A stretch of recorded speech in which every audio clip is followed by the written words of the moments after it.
A continuación se les hablará sobre la Escuela Histórica Alemana. Presentado por la alumna Carla Dariana Gasca Cedillo, para la materia de Filosofía del Derecho, Grupo 309, Salón A1026,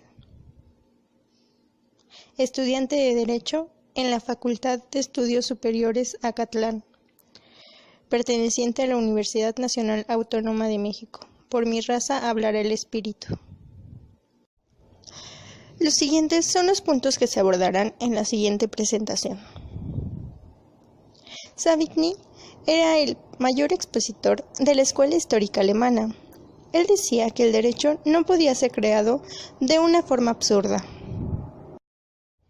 La escuela se oponía al movimiento codificador. Una discusión que hubo fue entre Savigny y Thibaut. Todo comenzó por la conveniencia de formular un código civil alemán. Igualmente nació en Alemania durante el siglo XIX. Muchos juristas alemanes del comienzo del siglo pasado consideraron que el momento ya había llegado para otorgar al mundo alemán una sola codificación moderna y uniforme. Entre los partidarios de esta idea encontramos a Anton Friedrich Justus Thibaut, nacido en 1772 y fallecido en 1840, catedrático, primero en Jena y luego en Heidelberg, pero encontró resistencia a sus propuestas por parte de von Sabin. Y en la polémica subsecuente, Sabin le reprochó a su adversario el adoptar frente al derecho una actitud abstracta y filosófica, en vez de concreta, o sea, histórica.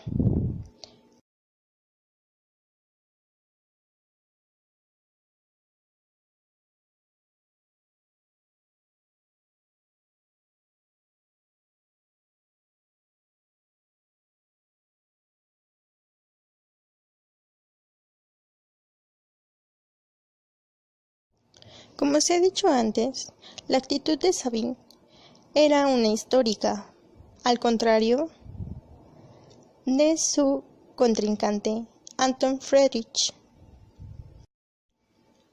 Lo que indujo a von Sabin hacia su actitud tan negativa respecto del fenómeno de legislación y codificación era desde luego a su temor a que Alemania copiara ideas de la obra napoleónica. Opinaba que los códigos de su época, arraigados en el cosmopolítico, ahistórico y usnaturalismo, no habían definido con suficiente penetración dogmática sus conceptos fundamentales. Además, la todavía deficiente ciencia jurídica alemana no había formado, en opinión de este autor, Sabin, un aparato terminológico adecuado. También temía que la petrificación del derecho alemán en un código causaría un estancamiento de la ciencia, temor que corresponde a lo que realmente sucedió en el siglo pasado, con la ciencia jurídica francesa, en parte estancada por la reverencia a los 5 codes. La famosa frase de "no sé nada del derecho civil, solo conozco el código napoleónico", atribuida a un catedrático francés de derecho civil. Cerrando paréntesis de esto, claramente todos creeríamos que continuaría con su oposición a la codificación, pero no es imposible que von Sabin hubiera cambiado paulatinamente esta actitud renuente a la codificación, actitud inicial que quizás era más bien de momento en ese entonces, que en definitiva. Incluso la carrera posterior de este erudito lo convierte en alto dignatario de Prusia, país desde 1794, el cual tenía su código y donde finalmente lo encontramos como ministro de legislación, sino que es precisamente el esfuerzo de este gran inspirador y educador de los juristas alemanes de su tiempo que contribuye decisivamente a la eliminación de sus objeciones iniciales, ya que ayuda a crear los nítidos conceptos fundamentales que necesita una codificación. ¡Qué ironía!, ¿no? Así, a sabiendas o inconscientemente, Savigny allanó el camino hacia la gran codificación de 1896. En esta discusión hallamos a Savigny como exponente de toda una corriente, la escuela histórica, que lo consideraba como una de sus figuras rectoras. Otros iniciadores de esta escuela fueron Carl Friedrich Eichner, nacido en 1781 y muerto en 1854. Fue especialista en la historia del derecho público germánico, pero también autor de un libro sobre la historia del derecho privado en Alemania. Dio auge a la Universidad de Gotinga por el éxito inaudito de sus clases. Después lo encontramos con Savigny en la Universidad de Berlín. Otro iniciador fue Gustav Hugo, nacido en 1764 y muerto en 1844. Fue adversario del justnaturalismo y crítico del usus modernus pandectarum, que propone una periodización de la evolución del derecho romano, que hasta la fecha tiene cierta utilidad, y una separación entre el derecho romano histórico, cuyo estudio recomendaba por razones culturales, y el derecho romano de su propia época, que debía estudiarse por razones prácticas. También usa la separación entre la historia interna y la externa del derecho romano. Savigny reconoce cuánto estímulo académico le debe. Otro iniciador fue Johann Friedrich Ludwig Goeschen, nacido en 1778 y muerto en 1837, cuidadoso y erudito editor de las Instituciones de Gallo, que Niebuhr había descubierto en 1816. Y por último, Jacob Grimm, nacido en 1785 y muerto en 1863, el gran conocedor de los antiguos derechos y de la filología germánicos. Tenía un espíritu nacionalista romántico y participaba en aquel ambiente del que también se nutría Hegel, como una nota inmediatamente por la importancia del Volksgeist, alma natural,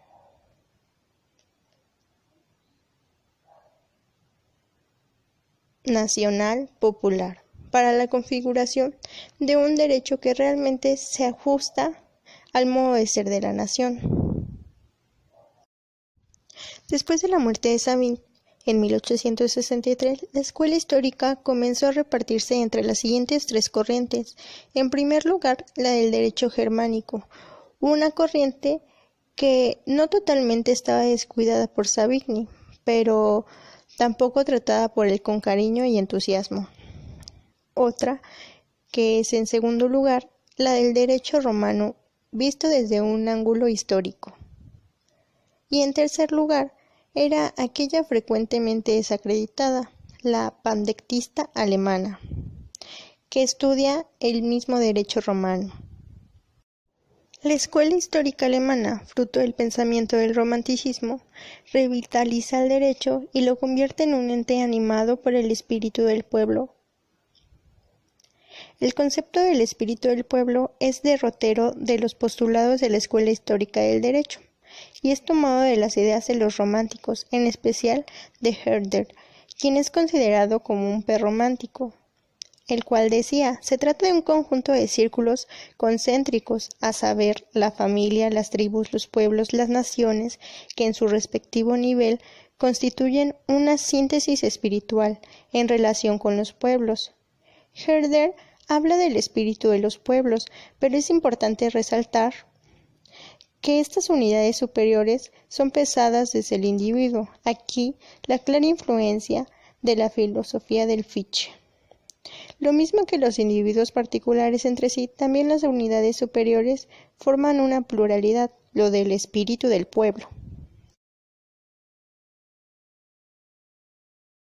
Savigny decía, cuando el pueblo pierda su carácter, morirá, y con él todas sus creaciones, la lengua y el derecho.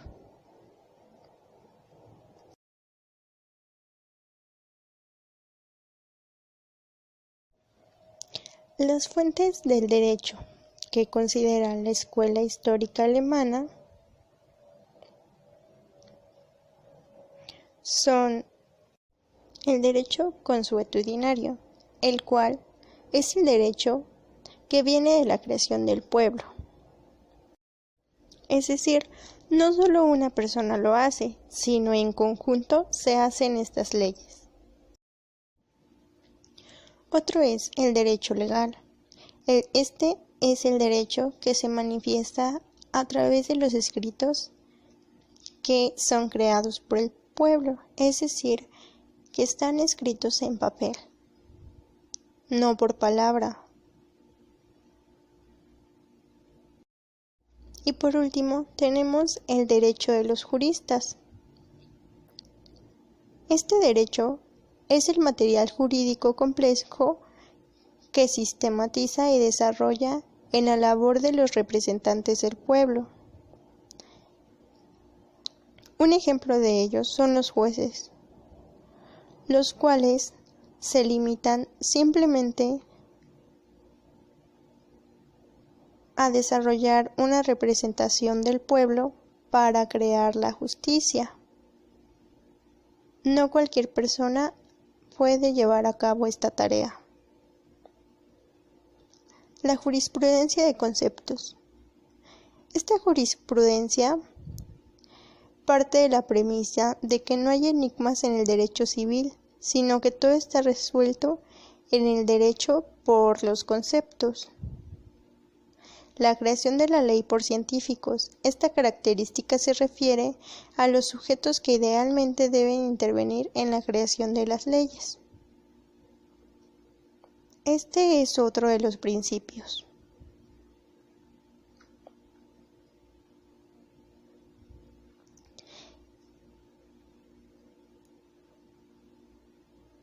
Y finalmente veremos sobre la elaboración de conceptos jurídicos.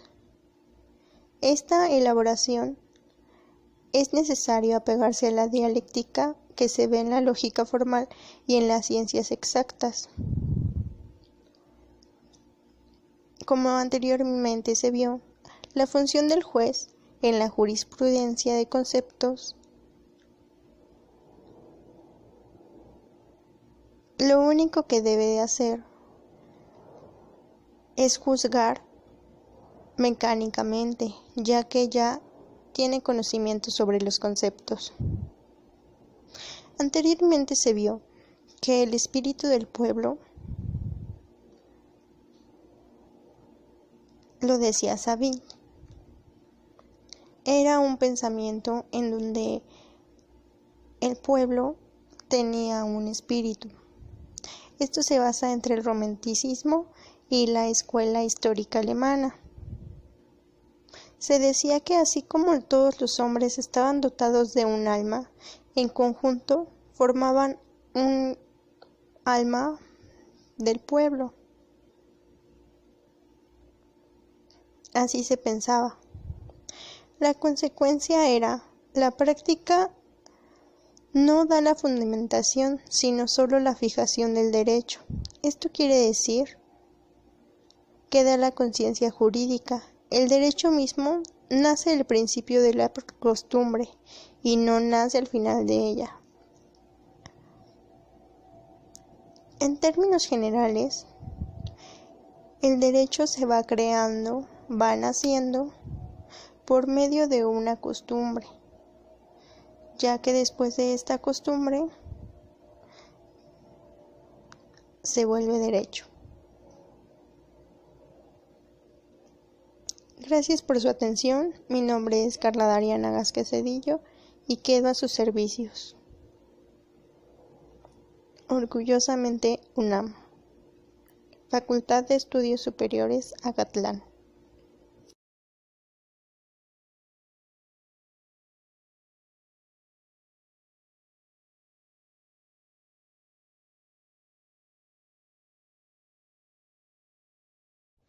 Savigny decía: la materia de estudio es un producto de la historia, de la cultura, de lucha incitada por la explosión del sentimiento